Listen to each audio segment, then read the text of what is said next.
Hi, this is Jeffrey Kerr Financial Group. Today is Wednesday, January 7, 2026. Hope everyone's enjoying the new year and had a good start to the new year. Certainly the financial markets have had a good start to the new year. The Dow and S&P made all-time highs yesterday. And gold and silver also at record highs as well. The Dow is up about 2.5% so far year to date in 2026. The S&P and the NASDAQ are up about 1.5%. Leading the way is the Russell, which lagged last year. The small caps up 3.5% so far in 2026.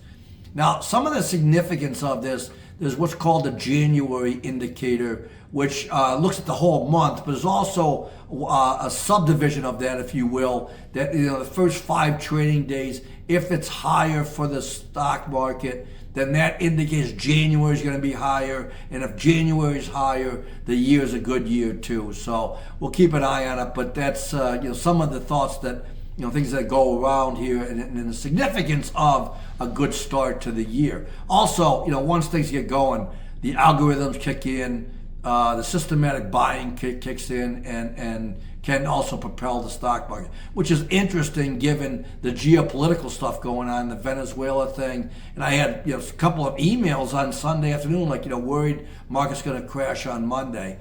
I didn't think it was going to happen. I thought, well, maybe it could be a headwind to the market or some hesitation, but certainly there wasn't.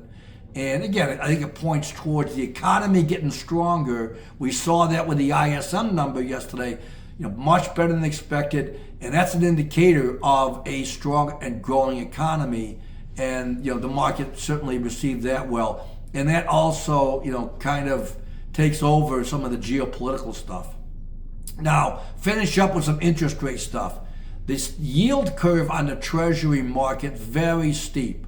The 2-year is around 3.5%. The 10-year, 4.17%, and the 30-year, 4.87%. That doesn't seem like a lot, but in the bond market and interest rate market, those are big differences. That helps the banking index, the banking stocks. They borrow short-term at the lower rate and lend longer-term at that higher rate, and that spread helps their margins and like that. So bank stocks have been doing pretty well too. And it's also, I think, an indicator of, again, economic strength. And I'm expecting, as I've mentioned to several clients recently, that I think the first quarter is going to be pretty strong for the economy. So things coming up this week, we have non-farm payrolls on Friday from December, and the CPIs next week. Again, both economically sensitive indexes and will be helpful to see and indicate where we are economically, and then also for interest rate cuts maybe later in the month. Thank you for listening. We'll be back on Friday. Let us know any questions, suggestions. Please like and share, subscribe. Thank you again. Goodbye.